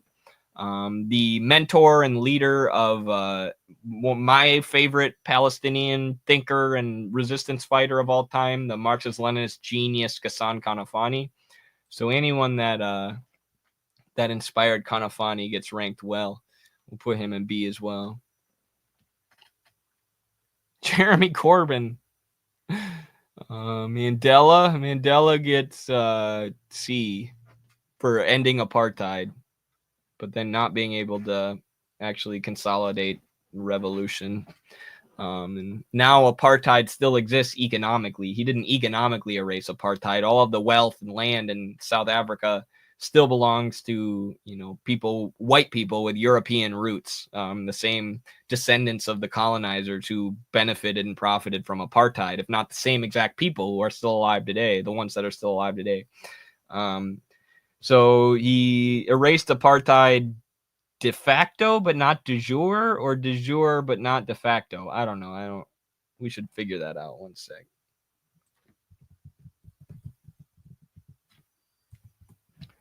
De facto and de jure. De jure is based on laws, and de facto is in fact. Okay, that makes perfect sense based on how the words sound. So he abolished apartheid politically, de jure, but he didn't abolish apartheid de facto in terms of the economy and who actually controls the wealth and the power of South Africa. All right. Saddam. Oh, here we go. Here's some more good ones here at the bottom. Gaddafi, I'll put him in B. Socialist leader. If he was a Marxist-Leninist leader and developed a nuclear weapon, he maybe wouldn't have been overthrown by NATO-backed terrorists and NATO bombs.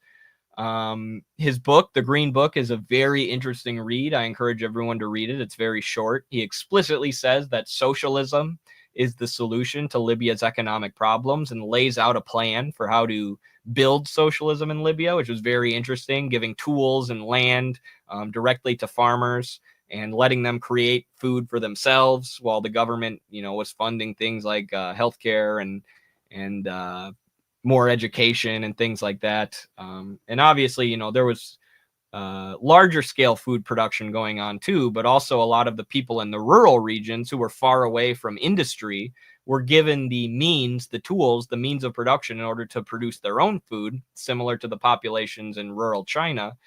which helped lift them out of poverty and make them more self-sufficient and make sure everybody got fed. So very interesting stuff. Not a Marxist-Leninist, and his critiques of Lenin are in the Green Book are interesting.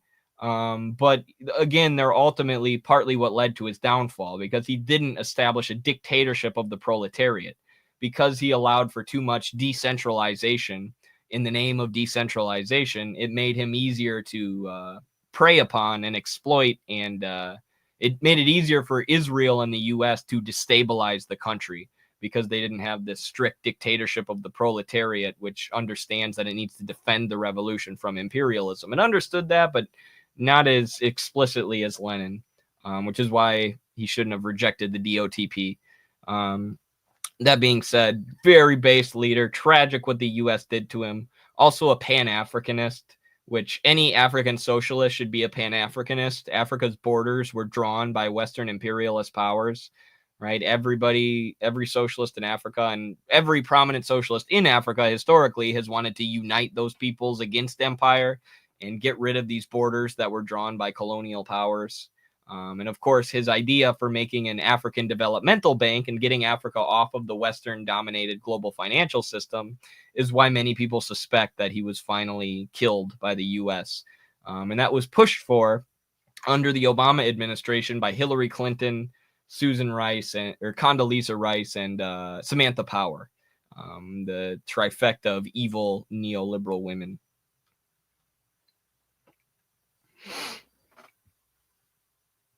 Assad, again, not a communist, but a socialist. We'll put Assad in C.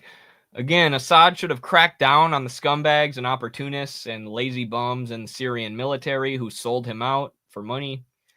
He should have cracked down. He should have gone into Idlib with the military after they won the war with Russia's help.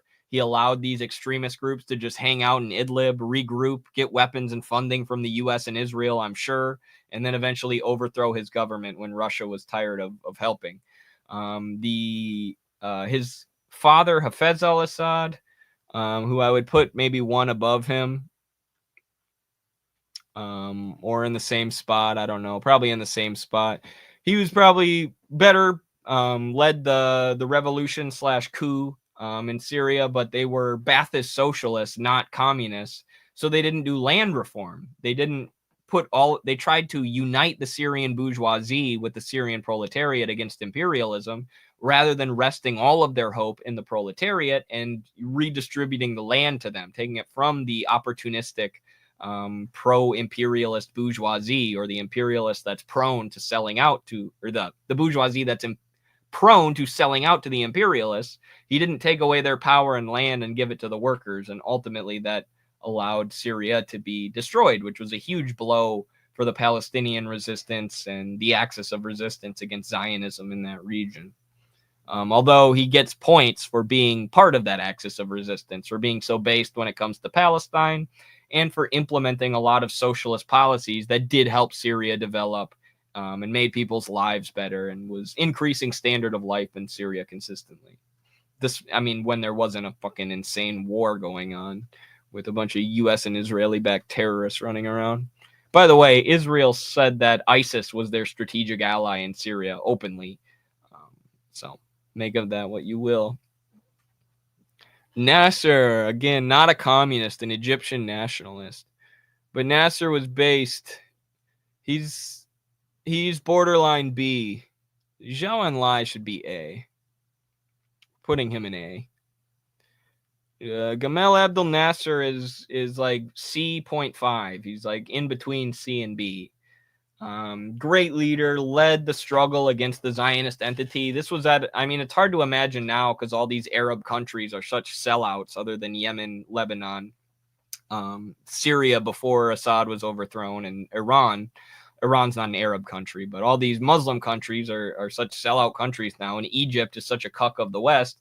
But at the time when Israel was first formed, all of the Arab countries, or the vast majority of them, were united in fighting against it. And Egypt was actually the main protagonist engaging in all of these wars against Israel. They gave Israel its greatest military defeat in 1973, killing 2,000 IDF soldiers and injuring another 7,000, and seizing a bunch of strategic military positions in the Sinai, which forced Israel to give the Sinai back. The only time in history that they've ever ceded land back to the Arabs, which shows that the only way to get land back from Israel is through military force, not through begging them or trying to, sign deals that they're just going to go back on, start killing your people again, which is what they've done every time. So Nasser was super based. He also built the Aswan Dam, which electrified his country and gave like 1 million people power in their homes and electricity. So he had very nationalistic, socialistic economic policies and based foreign policy. He obviously made mistakes. The non-aligned movement was stupid. They should have just sided with the Soviets. Why have a non-aligned movement when it's the Soviets versus the U.S.? Clearly, there's a bad guy in this situation, and you should just side with the Soviets who are willing to back you. Why do you have to be non-aligned and be different? Marxism, Leninism is the way forward. Every time you try to do something different, you end up getting overthrown by the U.S. But anyways, still a base leader.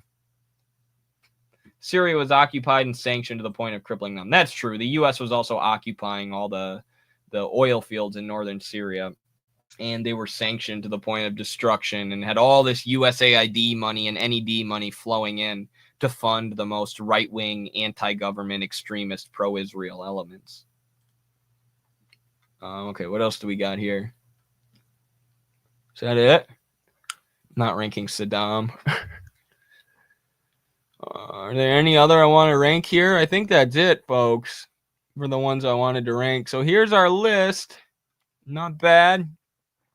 Not bad. Got Che, Marx, Engels, Lenin, Stalin, Mao, Kim Il-sung, Ho Chi Minh, Castro, Deng, and Xi in S. Got Khason Famvain of Laos, Zhou Enlai of China, Dimitrov of Russia, Haksa of Albania, right? Or is that yeah, right? Yeah, Albania. Haksa of Albania, Kim Jong-il and Kim Jong-un of the DPRK, Connolly of Ireland, Chavez of Venezuela, Ortega of Nicaragua, Sankara of Burkina Faso, and then all these other leaders. Got these turds at the bottom.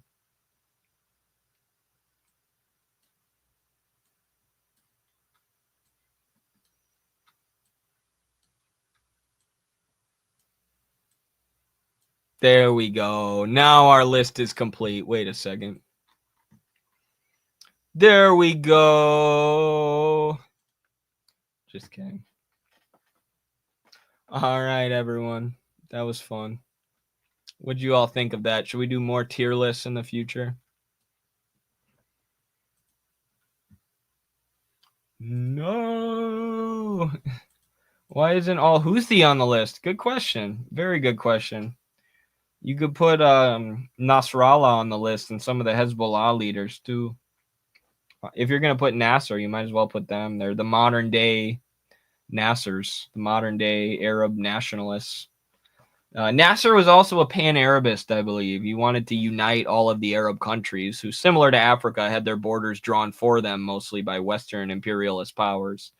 Kuwait and the UAE and Qatar. These are literally just British oil states that the British carved out of the Middle East in order to control the resources and especially the oil there, which is why they act the way that they do today. Saudi Arabia is just a big-ass one. But, they wanted to unite all of these Arab countries, and that would have been better. Then they would have been like China, one strong, united country of different ethnicities and nationalities under one banner, under one state.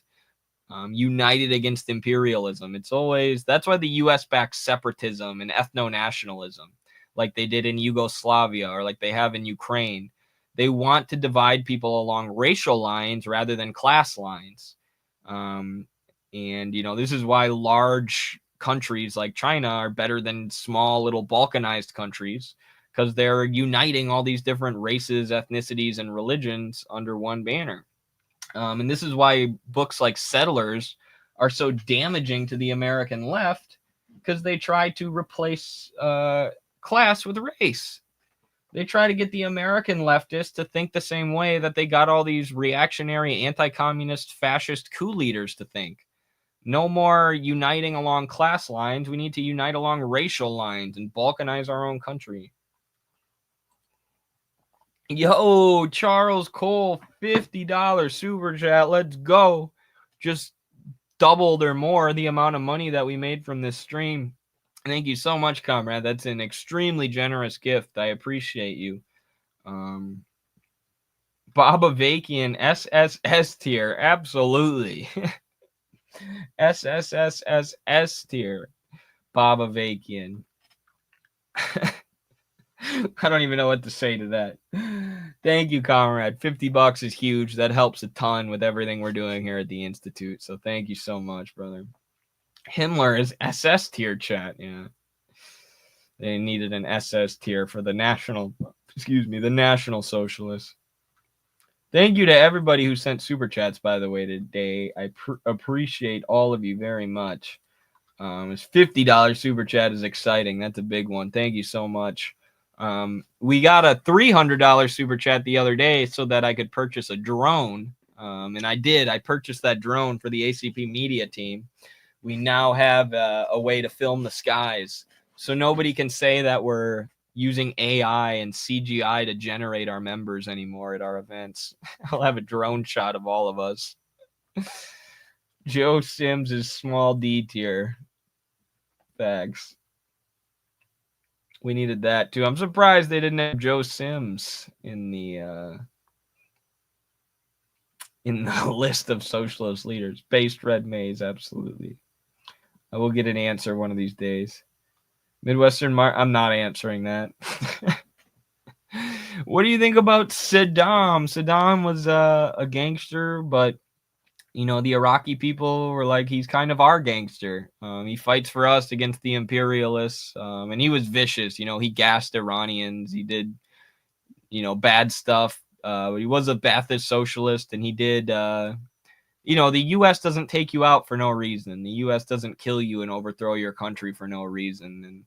And their overthrowing of Saddam is what threw Iraq into chaos. And you had all these extremist groups like ISIS fighting for power in the vacuum that was created by Saddam's absence.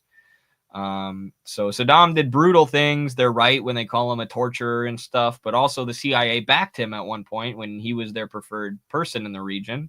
And then they turned on him and killed him and invaded and destroyed his entire country. So, you know, I'm not a huge like Saddam stan. But that being said, Iraq was much better with Saddam than they were without it after the U.S. regime change war there. So,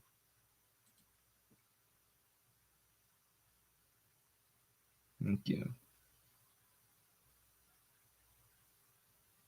Earlier, I misspoke. Trump is ending sanctions on Syria, which makes more sense given the regime change in Western favor. Yeah, he's only ending sanctions because the HTS is in power now, which is how it always works. But yeah, I'm not sure what you said either earlier, but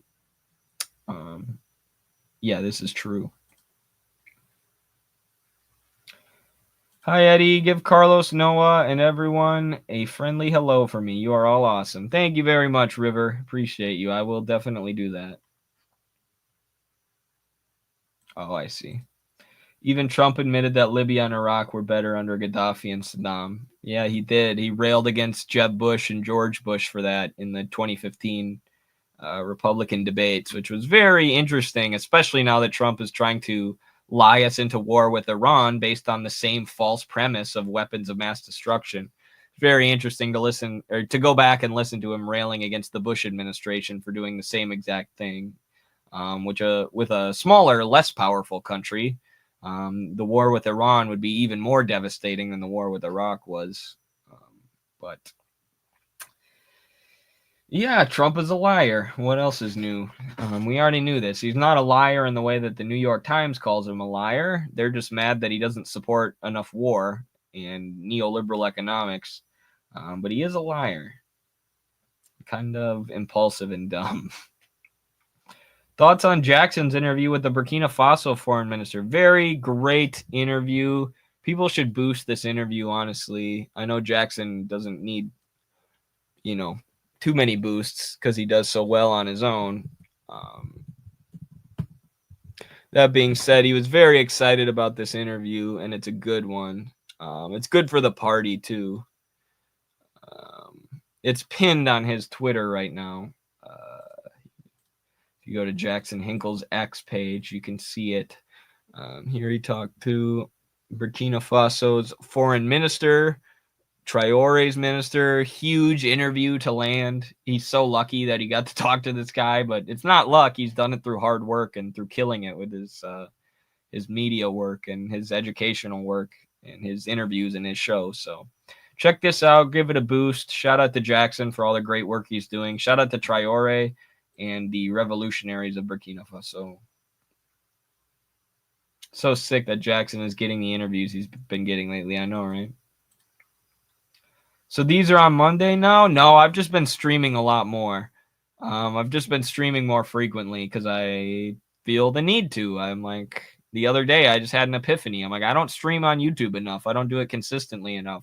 I could definitely put more time in my schedule for streaming rather than making TikToks or doing some other kind of work. Plus, streaming is fun. I like talking to you guys and talking about this stuff. So I'm going to do more every Wednesday. We'll still do every Wednesday unless I'm out of town or busy or something.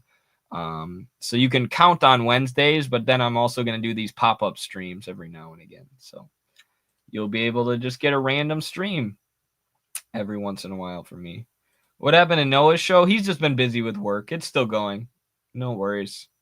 Still going. Eddie's fit goes kind of hard right now, not going to lie. Thank you, Denver. This is a shirt my roommate gave me from Louisiana, where they like to be chill and wear floral shirts.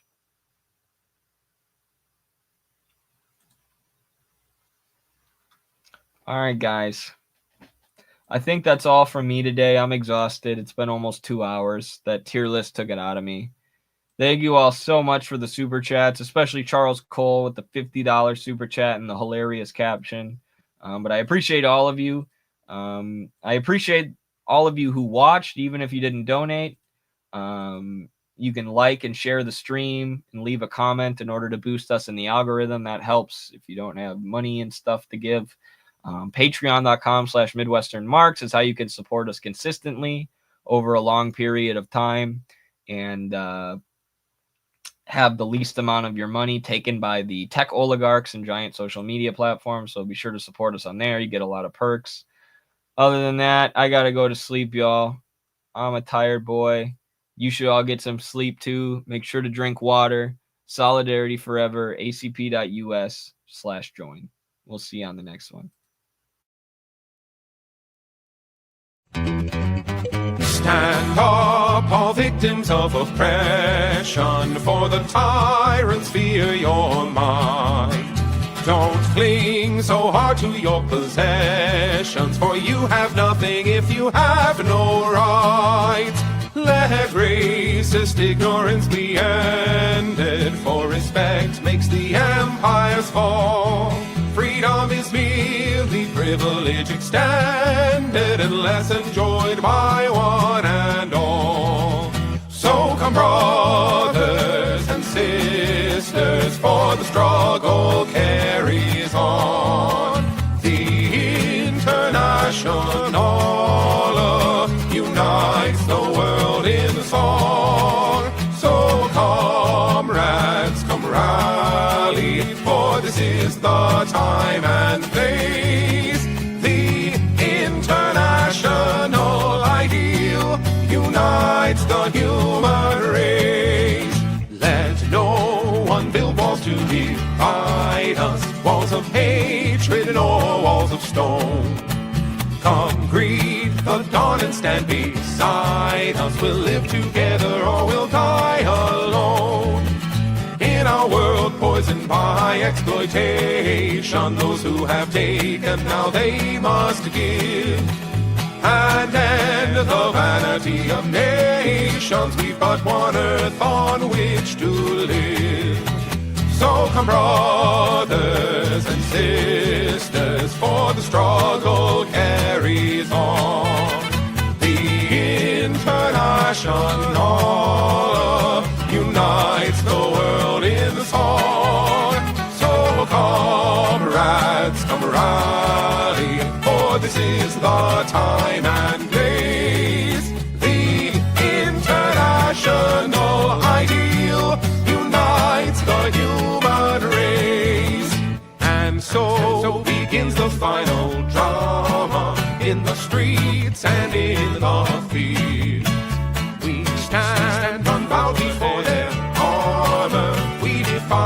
their guns and shields.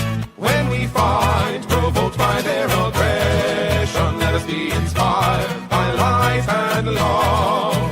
For though they offer us concessions, change will not come from above. So come, brothers and sisters, for the struggle carries on. The International unites the world.